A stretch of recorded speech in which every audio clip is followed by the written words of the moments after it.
ओम नमः शिवाय। ମୁଁ ଶିବ। ମୁଁ ଜ୍ୟୋତିର୍ବିଦ ରୁଦ୍ରପ୍ରସନ୍ନ ମହାପାତ୍ର ଭୁବନେଶ୍ୱର ଓଡ଼ିଶାରୁ କହୁଛି।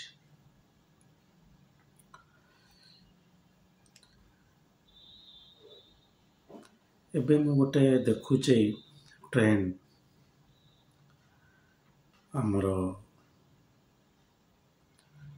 ବହୁତ ଗୁଡ଼େ ଜ୍ୟୋତିର୍ବିଦ ମାନେ ତାଙ୍କର ନିଜର ୟୁଟ୍ୟୁବ୍ ଚ୍ୟାନେଲରେ କେବଳ ଗୋଟେ ପ୍ରୋବ୍ଲେମଟାକୁ ଆଡ୍ରେସ୍ କରିକି ତାକୁ ତା ଉପାୟ ବିଷୟରେ କହିଦେଉଛନ୍ତି। କାହାକୁ ମୁଁ ଏଠି ନିନ୍ଦା କରୁନି, ମୁଁ ଆପଣଙ୍କୁ ସିଚୁଏସନଟା ବୁଝଉଛି ବା ଫ୍ୟାକ୍ଟସଟା କହୁଛି। ମୁଁ ଦେଖୁଛି କିଛି ଛୋଟ ଛୋଟ ରିଲ୍ ଆସୁଛି,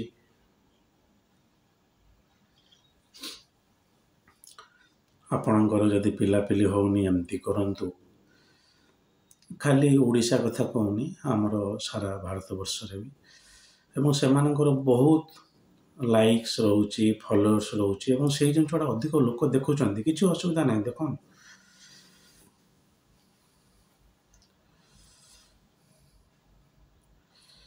କିନ୍ତୁ ଏଇଟା ଗୋଟେ ସଠିକ୍ ଉପାୟ ନୁହେଁ ବା ସଠିକ୍ ମେଥଡ଼ ନୁହେଁ।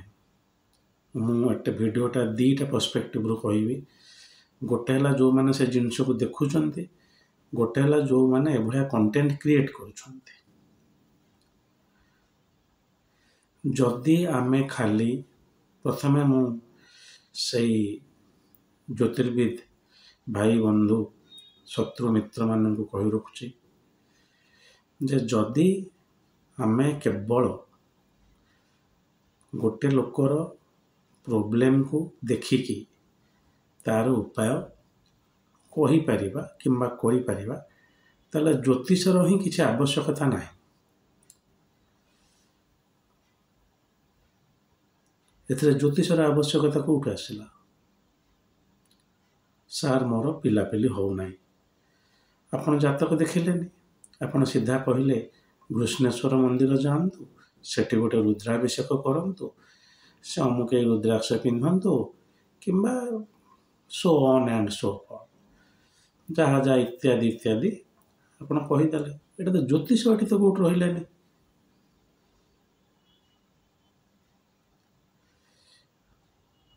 ଜାତକ ଆମେ ସେଠି ଦେଖିଲେନି ଯେ କ'ଣ ପାଇଁ ସେ ଲୋକର ଏମିତି ହେଉଛି।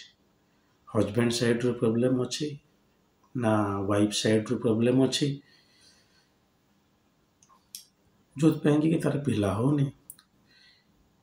ପ୍ରେତ ସାପ ଲାଗିଛି, ସର୍ପ ସାପ ଲାଗିଛି ନା ପିତୃ ସାପ ଲାଗିଛି।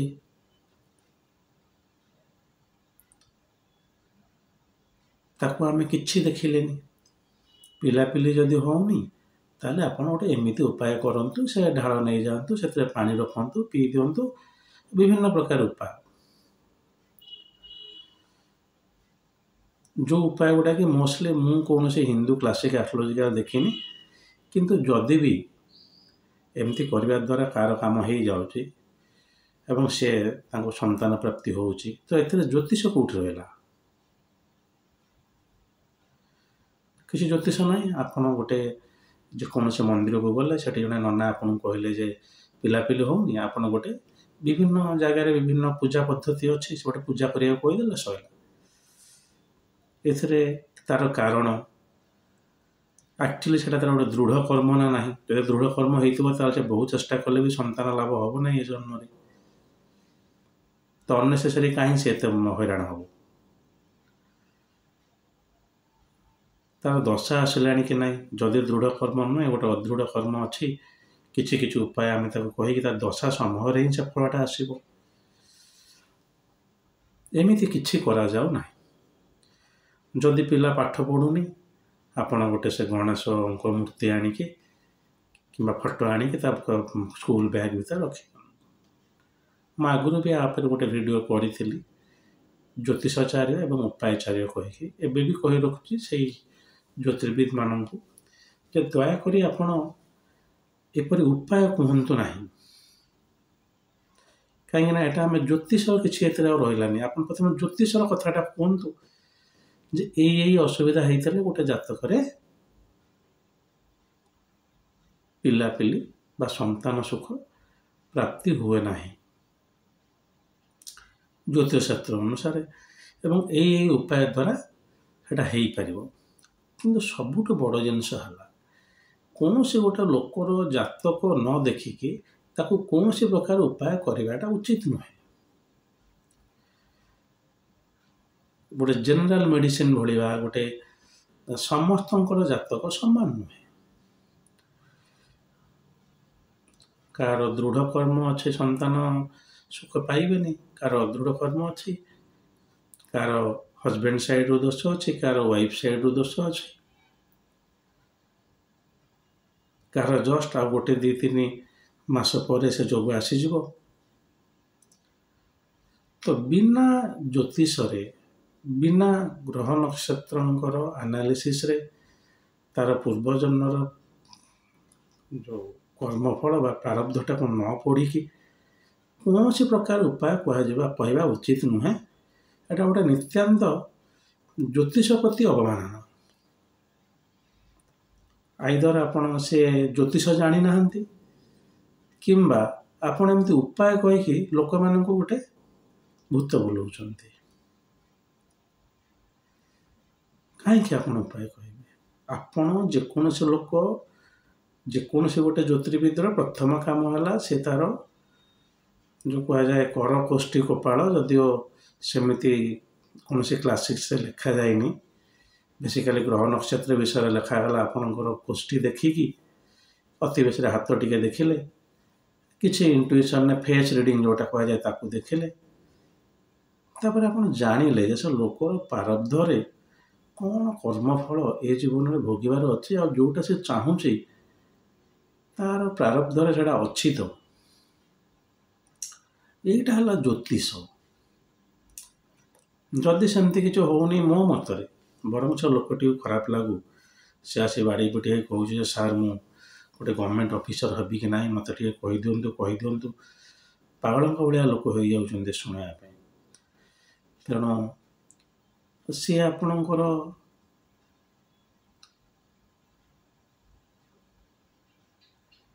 ଆପଣ ତ କହିଦିଅନ୍ତୁ ଯେ ନାହିଁ ସରକାରୀ ଚାକିରି ହେବନି ବାବା, ଅନ୍ନେସେସରି ସମୟ ନଷ୍ଟ କର ନାହିଁ, ନିଜର ଶାରୀରିକ ମାନସିକ ଶକ୍ତି ଆର୍ଥିକ ଶକ୍ତି ନଷ୍ଟ କର ନାହିଁ। এইটা ହେଲା ଜ୍ୟୋତିଷ। ଯଦି ସରକାରୀ ଚାକିରି ହେଉନାହିଁ ଏଇ ଉପାୟ କରନ୍ତୁ। ଆରେ ଭାଇ, ଇଏ କେଉଁ ଭଳିଆ ମୂର୍ଖାମି। ତେଣୁ ମୋର ଜ୍ୟୋତିର୍ବିଦ ମାନଙ୍କୁ ବିନମ୍ର ଅନୁରୋଧ କି ଏଭଳିଆ କହୁଥିବା ଲୋକ ତ ମୁଁ କହିବିନି ଯେ ଗୋଟେ ସଚ୍ଚୋଟ ଜ୍ୟୋତିର୍ବିଦ ବୋଲି। ସେ ପ୍ରଥମେ ପ୍ରୋବ୍ଲେମଟାକୁ କହିକି ନିରାକରଣ କହିଲେ ସେଟା ଗୋଟେ ଲୋକର ହଁ ଇନଫର୍ମେସନ୍ ମୋ ଭଳିଆ ସ୍ପ୍ରେଡ୍ କରିବା ହେଲା, କିନ୍ତୁ ସେଇ ସମାନ ଉପାୟ, ସେଇ ସମାନ ପ୍ରୋବ୍ଲେମ ଲୋକ ନେଇ ଭ୍ୟାରି କରିବ। ଆପଣଙ୍କର ଯାହା ଗ୍ରହ ନକ୍ଷତ୍ର ତିଥି, ସେଇ ଗ୍ରହ ନକ୍ଷତ୍ର ତିଥି ଯଦି ଆଫ୍ରିକାର ଘାନା ଦେଶରେ ଗୋଟେ ଲୋକର ଅଛି, ମୁଁ ତାକୁ ଯାଇ କହିବି ହନୁମାନଙ୍କୁ ପୂଜା କରନ୍ତୁ, ଭ୍ୟାରି କରିବ। ତେଣୁ ଦେଶ କାଳ ପାତ୍ର ଅନୁସାରେ ସବୁ ଭ୍ୟାରି କରିବ। ତେଣୁ କୌଣସି ଆବଶ୍ୟକତା ନାହିଁ ଯେ ଆମେ ସେ ଉପାୟ ଗୁଡ଼ା ଗାଇଯିବା। ଏଟା ଖାଲି ଗୋଟେ ଲୋକଙ୍କୁ ଭୂତ ବନେଇବା ମୁଁ କହିବିନି, ଏଟା ଗୋଟେ ଲୋକଙ୍କୁ ଗୋଟେ ୟୁଜ୍ କଲା ଭଳିଆ ହେଇଯିବ। ଯେଉଁ ଲୋକର ଦରକାର ଅଛି ସେ ଜ୍ୟୋତିଷଙ୍କ ପାଖକୁ ଯିବ ଏବଂ ସେ କାମଟା ସେ କରିବ। ଜାତକ ଦେଖାଇଲା ପରେ ଯାହା ସେ କହିବେ ସେ କରିବ। ହଉ, ଏବେ ମୋ ଦ୍ୱିତୀୟ ପର୍ସପେକ୍ଟିଭକୁ ଆସୁଛି। ଲୋକମାନେ ଏଇଭଳିଆ ଭିଡ଼ିଓ ଶୁଣିବାକୁ ପାଗଳ। ସରକାରୀ ଚାକିରି ହେଉନାହିଁ, ରିଲେସନସିପ୍ ଭାଙ୍ଗିଗଲା, ଏଥିରେ କ'ଣ କରାଯାଇପାରିବ, ଖାଲି ଉପାୟ ଗୁଡ଼ା ଯେଉଁଠି କୁହାହେଉଛି। ଉପାୟ ମନେ ରଖିଥାନ୍ତୁ, ଉପାୟ ଗୋଟେ ଜ୍ୟୋତିର୍ବିଦଙ୍କର ନିଜସ୍ୱ ଉପାୟ ବି ହେଇପାରେ। उदाहरण स्वरूप मु क्रिस्टाल और रुद्राक्ष ये दुईटा को अभिमंत्रित करके दिए ना ही क्रिस्टाल ना ही रुद्राक्ष आप ज्योतिष शास्त्र पाइबे कि मोर अभिज्ञता द्वारा मु देखुची जो आपंकर कर्म कौन कौन मु इंटरभेन करी सेटा मु आपको कहूँ आप करूँ प्लस टिके आपंकर शारीरिक मानसिक स्थिति बालांस रहा आप धारण करूँ किंतु बिना जातक नुहे आपण हाउलाइट सांगे दीटा गौरी शंकर एवं दीटा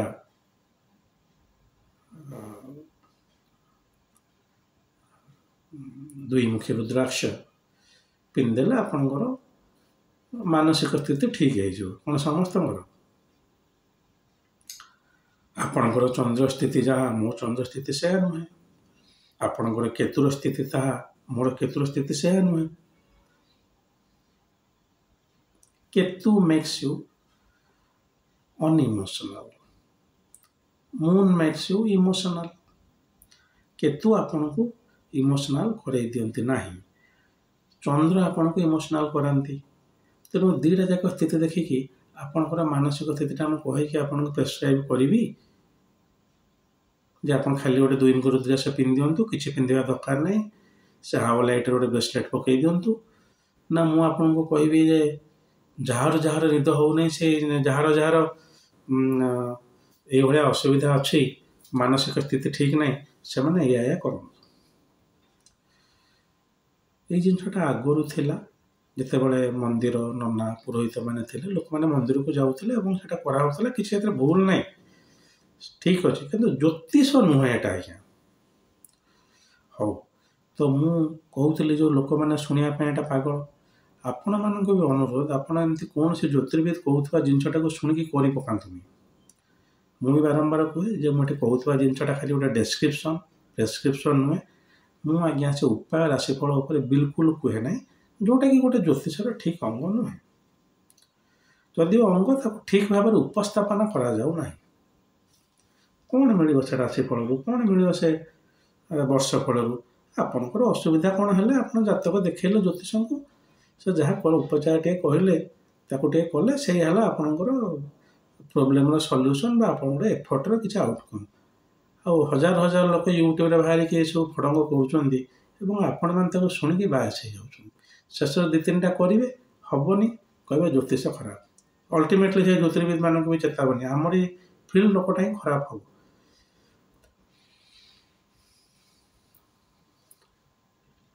जो लोकर विश्वास अच्छी आस्था अच्छी ज्योतिष शास्त्र उपर से ही कहटा भूल तेणु आपण मानक अनुरोध आप कौन से ज्योतिर्विद कहता उपाय गुड़ा आखि बुझिकी कर पकातु बिना जातकर अनुशीलन बा कौन परीक्षण परीक्षण निरीक्षण न करी आपण कौन उपाय करेंगे ना जड़े ज्योतिर्विद आपण जातक को देखी कहीपर ये जिनस आपण जीवन में निश्चित घटो यही जिनस घटार संभावना अच्छी यही जिनस घटार कम संभावना अच्छे जोटा कि मुझे सेग्रिगेट करे दृढ़ कर्मफल आ अदृढ़ कर्मफल किसी जिनस जमी कहुए लेखा है लकीर है किसी जिनस 19-20 अच्छी तो कौ जगार आम कौ भाया उपाय कले कौ भाया कार्मिक इंटरभेनसन उपाय माने कि नुहे आप निजे करेंगे गोटे कम आप रत्नपत्र पिंधिदेले कि रुद्राक्ष पिंधा द्वारा हो ना आप जो भांगी पड़ते से स्थित में आपको स्टेबल करने गोटे विटामिन भाया एटा काम कला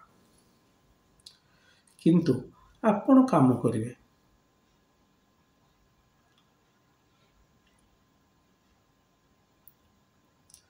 किंतु बिना जातक देखे कि नुह तो दीटा जिनस मुझे वीडियो माध्यम कहली से ज्योतिर्विद मान कहली जे प्रथम जिनस एमती उपाय प्रोब्लेम को देखिकी कहतु ना एटा ज्योतिष नुहे ज्योतिष प्रथम मूलमंत्रटी है जदि एपरी प्रोब्लेम होची ताल कौ भाया ग्रह स्थिति जो एटा होपणकर पिला भल खेला खेली करूनी कि गोटे रक्त प्रवाह धारण कर दिंतु संपूर्ण रूपे मूर्खामी और रंग प्रेडिक्शन कौटी मंगल थी कौन दशा चली सागे एक्सीडेंट हो पारे तेणु एटा आपण କହିବାଟା ଭୁଲ। ଯଦି ବି ଆପଣ ଲୋକମାନଙ୍କୁ ଚେତେଇ ଦେବାକୁ ଚାହୁଁଛନ୍ତି ଯେମିତି ଜ୍ୟୋତିଷର ତାର କ'ଣ ହେଇପାରେ ଇମ୍ପ୍ଲିକେସନ୍, ଏଇଭଳିଆ ଅସୁବିଧା ଥିଲେ ଗୋଟେ ପିଲାର ଏଇଭଳିଆ ପ୍ରୋବ୍ଲେମ୍ ହେବ। ବୁଦ୍ଧ ଦୁର୍ବଳ, ଚନ୍ଦ୍ର ଗୋଟେ ପ୍ରକାର ଡିଷ୍ଟର୍ବାନ୍ସରେ ଅଛି, ସେ ପିଲାର ମାନସିକ ସ୍ଥିତି ଏତେ ଭଲ ରହିବ ନାହିଁ, ସୂର୍ଯ୍ୟ ବି ତା ସହିତ ଟିକେ ଦୁର୍ବଳ, ତେଣୁ ସ୍ନାୟବିକ ଷ୍ଟ୍ରେନ୍ଥ ଏତେ ଭଲ ନାହିଁ, ମେଣ୍ଟାଲ କ୍ୟାପାସିଟି ବା ଆଇକ୍ୟୁ ସେ ପିଲାର ଭଲ ହେବନି। ଯଦି ଆଭରେଜ ଅଛନ୍ତି ବୁଧ ଆଉ ସୂର୍ଯ୍ୟ, ତାହେଲେ ଯାଇକି ଆପଣ ଗୋଟେ ରତ୍ନଟେ ଦେବେ। ବର୍ତ୍ତମାନ ଜିନିଷ ହେଲା ଆଭରେଜ ଅଛନ୍ତି କି ଷ୍ଟ୍ରଙ୍ଗ ଅଛନ୍ତି ସେଇଟା ତ ଦେଖିବା ହେଲା ଜ୍ୟୋତିଷ। ଆପଣ ସେଟାକୁ ଛାଡ଼ି ଦେଇ ଖାଲି କହିଦେଲେ ଯେ ଏଟା କରିଦିଅନ୍ତୁ ସେଟା କରିଦିଅନ୍ତୁ, କ'ଣ ସେଥିରେ ଅଛି ବଡ଼ ଜିନିଷ? ଜ୍ୟୋତିଷ କାହିଁ ସେଥିରେ? ଏବଂ ଜନତାମାନଙ୍କୁ ବି ମୁଁ କହି ରଖୁଛି, ଆପଣ ଜାତକ ନ ଦେଖେଇକି କିଛି ଉପାୟ କରନ୍ତୁ ନାହିଁ। ଯଦି କରୁଛନ୍ତି ସେମିତି ଉପାୟ, ତାହେଲେ ଆପଣଙ୍କର ଯେଉଁ ଦେବାଦେବୀଙ୍କ ଉପରେ ଆସ୍ଥା ଅଛି ଆପଣ ତାଙ୍କୁ ଟିକେ ପୂଜା କରନ୍ତୁ। କୌଣସି ପ୍ରକାର ନିଷ୍କାମ କର୍ମ ଭଳିଆ କରନ୍ତୁ, ଫଳର ଆଶା ରଖନ୍ତୁନି। ଭଗବାନ ମୋତେ ତ ସନ୍ତାନ ସୁଖ ଗୋଟେ ଦେଇନାହାନ୍ତି, ଯଦି ହେବ ଦିଅନ୍ତୁ, ମାଗି ଦିଅନ୍ତୁ, ରହିଯାଆନ୍ତୁ। ଯଦି ଆପଣ ବହୁତ ସିରିୟସ୍ ଅଛନ୍ତି ଜାଣିବା ପାଇଁ ଏବଂ ପ୍ରସ୍ତୁତ ବି ଅଛନ୍ତି ଯେ ମୋ ଯୋଗରେ ମୋ ଭାଗ୍ୟରେ ସନ୍ତାନ ସୁଖ ନାହିଁ, ତେଣୁ ଯେକୌଣସି ଗୋଟେ ବିଜ୍ଞ ଜ୍ୟୋତିଷଙ୍କୁ ଆପଣ ଜାତକ ଦେଖେଇଲେ ସେ କହିଦେଇପାରିବେ ଯେ ନା ଆପଣଙ୍କର ଏଇ ପ୍ରୋବ୍ଲେମ୍ ଯୋଗୁଁ ନାହିଁ, ଏଇଟା ହେଇପାରିବ, ତାପରେ ଆମେ ଉପାୟ ଦେବା। କିଛି ନାହିଁ ସାଙ୍ଗେ ସାଙ୍ଗେ ଉପାୟ। ଆପଣଙ୍କର ଯଦି ଏମିତି ହେଇଥିବ ସେ ଅଧେ ସନ୍ଧବ ଲୁଣ ଆଣନ୍ତୁ, ସେ ଅଧେ ଆଣନ୍ତୁ ଗାଈ କ୍ଷୀର, ତାକୁ ମିଶାନ୍ତୁ, ତାକୁ ନେଇକି ଏଠିକି ଢାଳନ୍ତୁ। ଇଏ ସବୁ କ'ଣ? ଯଦି ବି ଜାତକରେ ଆପଣଙ୍କର ବୁଧ ଦୁର୍ବଳ ଥାଏ ଯେ ଖାଲି ବୁଧ ଧାରକ ଗଛକୁ ଆପଣ ପୂଜା କରିଦେଲେ ବୁଧ ଷ୍ଟ୍ରଙ୍ଗ ନାହିଁ, ଦେଖିବାକୁ ପଡ଼ିବ ଯେ ତା ଷ୍ଟ୍ରେନ୍ଥଟା କେଉଁ ଇଣ୍ଟେନ୍ସିଟି ଅଫ୍ ଡିଜିଜ୍ଟା କ'ଣ। ସବୁ ଜିନିଷ ମେଡ଼ିକାଲ ପର୍ସପେକ୍ଟିଭ୍ କୁହେ ଯେ କେତେ ଦୂର ଜାତକରେ ବୁଧ ଏକ ତ ନୀଚ ହେଇଥିବ, ଦ୍ୱିତୀୟତଃ ଷଡ଼ବଳରେ ପୁରା ଦୁର୍ବଳ ହେଇକି ଥିବ, 4.4 ରୂପ କି ଇଭେନ୍ 5 ରୂପ। ବୁଧ ଯୋଉଟେ 7 ରୂପ ମିନିମମ୍ ଦରକାର, 5 ରୂପ ହେଇକି ବସିଥିବ। ଆଉ ସେ ପିଲା କ'ଣ ଆଜ୍ଞା ତାର ବୁଦ୍ଧି ହେବ? ଆପଣ ତା ବାପା ମାଆଙ୍କୁ ସେଇଠି କହିବେ ଦେଖନ୍ତୁ ଆଭରେଜ ପିଲାଟି ପାଠ ପଢ଼ୁ, କିନ୍ତୁ ତାର ସେଇ ଜାଗାରେ ସବୁବେଳେ ଆପଣ ଦେଖିବେ ଜାତକରେ ଯଦି ଗୋଟେ ସ୍ଥାନ ୱିକ୍ ଥିବ ଗୋଟେ ଷ୍ଟ୍ରଙ୍ଗ ଥିବ, ସେଇ ଜାଗାରେ ଆପଣ ଦେଖିବେ ତାର ଅନ୍ୟ ପଜିଟିଭଟା କ'ଣ ଅଛି, ସେଇ ଜାଗାରେ ତାକୁ ଆଗେଇବା ପାଇଁ ଆପଣ ଗାଇଡ଼ କରିବେ। ବାସ୍ ଜାତକଟା ଦେଖିଲେ ତ ଏତିକି କହିହେବ ନାହିଁ। କନ୍ୟା ରାଶିରେ ଆପଣଙ୍କର ଲୋକଙ୍କର ବାହାଘର ଯଦି ହେଉନାହିଁ, ଆପଣ ସେ ପିତ୍ତଳ ଢାଳରେ ଆଣନ୍ତୁ ହଳଦୀ ପାଣି, ତାକୁ ରଖନ୍ତୁ। ଆରେ ଇଏ ସବୁ କ'ଣ? ଇଏ ପର କଥା। ଡେଫିନେଟଲି ଗୋଟେ ଉପାୟର ମାନେ ଅଛି, ମନା କରୁନି। ଆପଣ ଅଷ୍ଟକମଳ ଉପରେ ଗୋଟେ କଳସ ରଖି ଲକ୍ଷ୍ମୀକି ପୂଜା କରନ୍ତୁ, ମୁଁ ସେସବୁ ଜିନିଷ କିଛି କହୁନି, ଏ ତ କର୍ମକାଣ୍ଡ କଥା ଆପଣ କଲେ। ଜ୍ୟୋତିଷ କାହିଁ? ଏଥିରେ ଆପଣ ପ୍ରାରବ୍ଧଟାକୁ ପଢ଼ିଲେ କେଉଁଠି ଗ୍ରହ ନକ୍ଷତ୍ର ମାଧ୍ୟମରେ କିମ୍ବା ହସ୍ତରେଖା ବି ହେଉ, ଯଦି ହସ୍ତରେଖା ଭିତରେ ଆଜିକା ଡେଟ୍ରେ ଗୋଟେ ହସ୍ତରେଖା বা ପାମିଷ୍ଟ୍ରି ବୋଲି ଅନ୍ୟ ଜାଗାକୁ ଗଲାଣି, ସେଟା ବି ସେଇ ଗୋଟେ ଆପଣଙ୍କ ପ୍ରାରବ୍ଧ ପଢ଼ିବାର ଗୋଟେ ଉପାୟ ମାତ୍ର। କିନ୍ତୁ ଏଠି ଆପଣଙ୍କୁ ହିନ୍ଦୁ ଆଷ୍ଟ୍ରୋଲୋଜି ବା ଜ୍ୟୋତିଷ ହିସାବରେ କହୁଛି, ଗ୍ରହ ନକ୍ଷତ୍ର ସ୍ଥିତି ନ ଦେଖିବା ପର୍ଯ୍ୟନ୍ତ କୌଣସି ଲୋକର ଇଣ୍ଡିଭିଜୁଆଲ ତାର କାର୍ମିକ୍ ପ୍ୟାଟର୍ନଟାକୁ ଆମେ ମ୍ୟାପ୍ କରିପାରିବା ନାହିଁ ବା ଜାଣିପାରିବା ନାହିଁ। ଆମେ ରୋଗଟା ନ ଜାଣିପାରିବା ଆଉ କ'ଣ ଆମେ ଔଷଧ ଦେଇଦେବା? ତେଣୁ ଜ୍ୟୋତିର୍ବିଦ ମାନଙ୍କୁ ଆମର ଅନୁରୋଧ, ଯେଉଁମାନେ ଏମିତି କରୁଛନ୍ତି, ଯେଉଁମାନେ ଆକ୍ଚୁଆଲି ଏମିତି କରୁନାହାନ୍ତି କିଛି ମୁଁ କହୁନି, ଯେଉଁମାନେ ଏମିତି ଖାଲି ଗୋଟେ ବାହାରି ପଡ଼ିକି ଗୋଟେ ସର୍ଟଟେ କରିଦେଇକି ସେଇଥିରେ ଖାଲି ଗୋଟେ ଭ୍ୟୁ କମେଇବା ଚକ୍କରରେ କିମ୍ବା ଏଟା ଭୁଲ ଆଜ୍ଞା। ଆପଣ କୌଣସି ଜିନିଷ ବିନା ଜାତକରେ ଉପାୟ କରେଇବେ ନାହିଁ। ଯଦି ବିନା ଜାତକରେ ଉପାୟ ହେଇଯାଉଛି ସେଟା ଜ୍ୟୋତିଷ ନୁହେଁ, ତ ଖାଲି ଉପାୟ ହେଇଗଲା। ସେ ଲୋକଟି ତାର ଯେକୌଣସି ଗୋଟେ ଲୋକ ତାକୁ ବିଭିନ୍ନ ପ୍ରକାର ଉପାୟ କହିକି ତାକୁ ଏମିତି କରିଦେଇ ପାରିବେ। ସେ ଲୋକଟା ତାର ପ୍ରାରବ୍ଧ ଜାଣିଲା କେଉଁଠି, ଯେଉଁଟାକି ଜ୍ୟୋତିଷର ମୂଳ ମନ୍ତ୍ର। ଆପଣମାନଙ୍କୁ ବି ଅନୁରୋଧ ବା ଯେଉଁମାନେ ଦେଖୁଛନ୍ତି ଦର୍ଶକମାନଙ୍କୁ ଅନୁରୋଧ, ଏଭଳିଆ ସବୁ ସର୍ଟ ଦେଖିକି ସେ ଉପାୟର ସର୍ଟ ଏଇଟା କରିଦିଅନ୍ତୁ, ସେଟା ବିଲକୁଲ କିଛି କରନ୍ତୁନି। ପ୍ରଥମ ଜିନିଷ, ଯଦି ଆପଣ ସିରିୟସ୍ ଅଛନ୍ତି, ଯେଉଁ ଜ୍ୟୋତିଷ ଆପଣଙ୍କୁ ଠିକ୍ ଲାଗୁଛି, ମୁଁ ତ ଆଜ୍ଞା ଏକାଙ୍ଗୀ ଲୋକ, ମୋର ତ 15 ଦିନରେ ଗୋଟେ ଜାତକ ମୁଁ ହ୍ୟାଣ୍ଡେଲ୍ କରିପାରେ କି ନାହିଁ, ବେଶୀ ସମୟ ପଢ଼ିବା ଲେଖିବାରେ ଇନଭଲ୍ଭ କରେ। ଆପଣ ମୋ ଦ୍ୱାରସ୍ଥ ହେଇଯିବାକୁ ମୁଁ କହୁନି। ଯେଉଁ ଜ୍ୟୋତିଷଙ୍କୁ ଆପଣଙ୍କୁ ଠିକ୍ ଲାଗୁଛି, ଆପଣ କେନ୍ଦ୍ରାପଡ଼ାରେ ରହୁଛନ୍ତି, କେନ୍ଦ୍ରାପଡ଼ାରେ ଲୋକାଲରେ ଆପଣଙ୍କୁ ଲାଗିଲେ ଜ୍ୟୋତିଷ ଠିକ୍, ଆଗ ତାଙ୍କୁ ଦେଖନ୍ତୁ, ପଚାରନ୍ତୁ। ଆଉ ସେ ଜ୍ୟୋତିଷ ବି ସ୍ପଷ୍ଟ ରୂପେ ଆପଣ କହିବେ ଯେ କ'ଣ ପାଇଁ ମୋର ହେଉନି। ସେ କହିପାରିବେ ଯେ ନାଇଁ ଆପଣ ଏଇ ଅସୁବିଧା ଅଛି, ସେଇଥିପାଇଁ ଏଇଆ କରନ୍ତୁ, ହେବାର ଚାନ୍ସ ଅଛି। ହଁ, ଯଦି ସେ କହିବେ ନାଇଁ ନାଇଁ ହେଇଯିବ, ବ୍ୟସ୍ତ ହୁଅନ୍ତୁନି, ଆପଣଙ୍କର ସେମିତି କିଛି ଖରାପ ରିଷ୍ଟ ନାହିଁ, ହେଇଯିବ, ସରିଲା, କିଛି ଉପାୟର ବି ଆବଶ୍ୟକତା ନାହିଁ, ଦଶା ଆସିଲେ ଫଳ ମିଳିଯିବ। ତେଣୁ ବ୍ୟତିବ୍ୟସ୍ତ ହେଇକି ଦର୍ଶକମାନଙ୍କୁ ଅନୁରୋଧ, ଏମିତି ଉପାୟକୁ ଆପଣ ଫଲୋ କରିବେ ନାହିଁ। ଯେଉଁ ଜ୍ୟୋତିର୍ବିଦ ଭାଇ ବନ୍ଧୁ ମିତ୍ର ଶତ୍ରୁ ମୋର ଅଛନ୍ତି ତାଙ୍କୁ ବି ଅନୁରୋଧ, ଏମିତି ଭୁସ୍କି ଉପାୟ କୁହନ୍ତୁ ନାହିଁ। ଏଟା ଅଲ୍ଟିମେଟଲି ଆମ ଜ୍ୟୋତିଷ ଫ୍ୟାକ୍ଟରିଟାକୁ ବଦନାମ କରିବାରେ ହିଁ ସହାୟକ। ସେ ଲୋକ 2-3ଟା ଆଠୁ ଶୁଣି କରିବ, ଶେଷରେ ବାହାର କରିବ ୟୁଟ୍ୟୁବରେ ଭିଡ଼ିଓ ଜ୍ୟୋତିଷ ମିଥ୍ୟା। ସେ ତ ଅଲଗା କଥା, ୟୁଜିସିରେ ଆପ୍ରୁଭ୍ ହେଇଗଲାଣି, ସେ କେତେ ଲୋକ ଜାଣିଛନ୍ତି ତାକୁ। ସେ ଜ୍ୟୋତିଷ ଟେଷ୍ଟ କରିବା, ଆଜ୍ଞା ଜ୍ୟୋତିଷକୁ ମୁଁ ଏହା କହିଥିଲି, ସେ ଯେମିତି ବାହାରୁଛି ଆଜିକା ଡେଟ୍ରେ ୟୁଟ୍ୟୁବ୍ ଭିଡ଼ିଓ।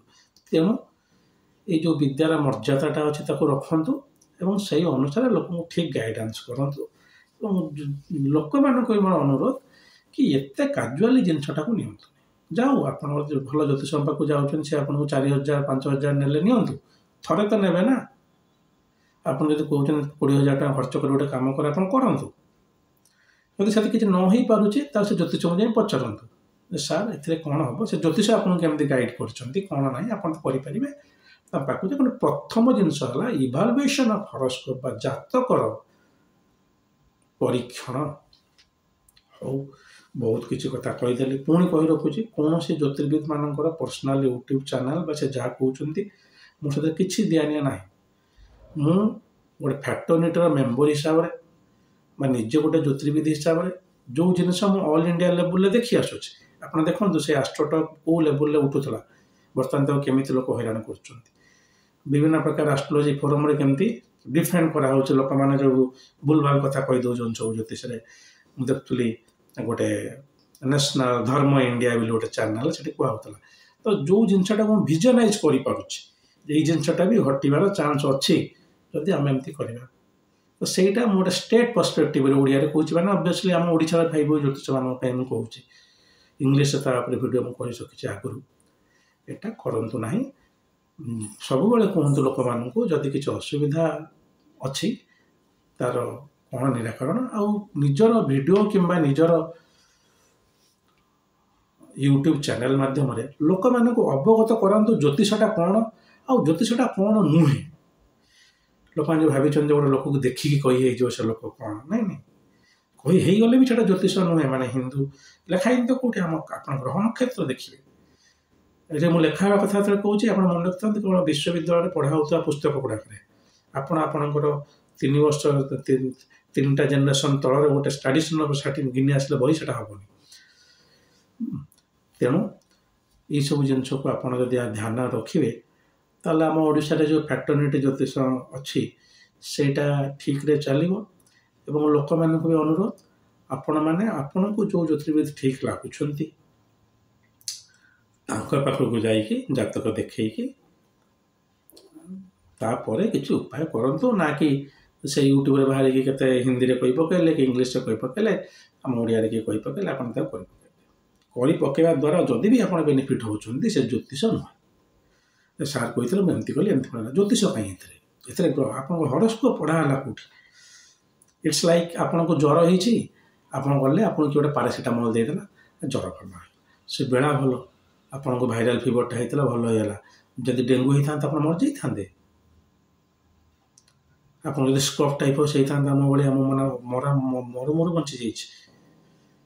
ମୁଁ ପଚାରିକି ଘିନି ଆସିଲି, ଖାଇଦେଲେ। ନାଇଁ ନାଇଁ ନାଇଁ, ଡାକ୍ତରଙ୍କ ପାଖକୁ ଯାଆନ୍ତୁ, ଦେଖନ୍ତୁ, ରୋଗଟାକୁ ଚିହ୍ନନ୍ତୁ। ଠିକ୍ ସେଇଭଳିଆ ଜ୍ୟୋତିଷ ପାଖକୁ ଯାଇକି ଆପଣଙ୍କର ପ୍ରାରବ୍ଧଟାକୁ ଜାଣନ୍ତୁ, କେଉଁ ଜିନିଷ ଆପଣଙ୍କର ଭାଗ୍ୟରେ ଅଛି କେଉଁଟା ନାହିଁ, ତାପରେ ଯାଏ ଉପାୟ ନା। ହଉ, ଆଶା କରେ ମୋର ଯେଉଁ ବିଷୟବସ୍ତୁ ଉପରେ ମୁଁ କହିବାକୁ ଚାହୁଁଥିଲି ତାକୁ ମୁଁ ଠିକ୍ରେ ବୁଝେଇଲି। ପୁଣି କହି ରଖୁଛି, କାହାକୁ ମୁଁ ଏଠି ଆକ୍ଷେପ କରି କହୁନାହିଁ, ଜେନେରାଲି ଯେଉଁଟା ମୁଁ ଦେଖୁଛି ସେଇଟା ମୁଁ କହୁଛି।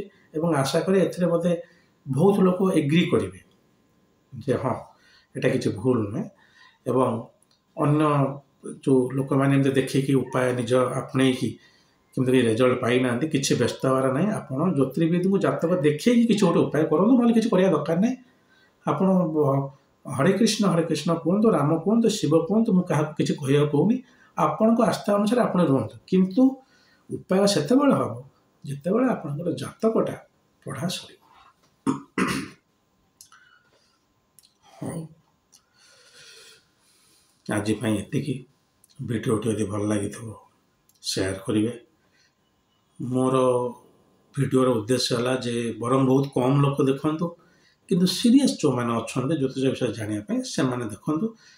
କିଛି ସେମିତି ଇଆଡ଼େ ସିଆଡ଼େ ସେୟାର ନ କରିକି ଯେଉଁମାନେ ସିରିୟସ୍ ଜ୍ୟୋତିଷରେ ଜାଣିବା ପାଇଁ ତାଙ୍କ ବିଷୟରେ ଆପଣ ଭିତରେ ଏଇଟା ସେୟାର କରିପାରନ୍ତି। ପୁଣି କହି ରଖୁଛି, ଭିଡ଼ିଓ କରିବାର ଉଦ୍ଦେଶ୍ୟ ନାହିଁ ଯେ ଆପଣ ମୋର ଦ୍ୱାରସ୍ଥ ହେବେ ଜାତକ ଦେଖାଇବା ପାଇଁ। ଉଦ୍ଦେଶ୍ୟ ହେଲା ଯେ ମୁଁ ଯେଉଁ ଜ୍ୟୋତିଷ ଜ୍ଞାନ ଇଂଲିଶରେ ଲେଖିଛି, ଅଲମୋଷ୍ଟ ମୋର ସବୁ ଜିନିଷ ଇଂଲିଶରେ, ବହି ବି ଦେଖନ୍ତୁ ଇଂଲିଶରେ, ନିଜେ ବହି ଇଂଲିଶରେ ଲେଖୁଛି, ତ ଓଡ଼ିଆରେ ତ ସେଇ ଜିନିଷଟା ଆପଣଙ୍କ ଆଗରେ ମୁଁ ଜଷ୍ଟ କହୁଛି।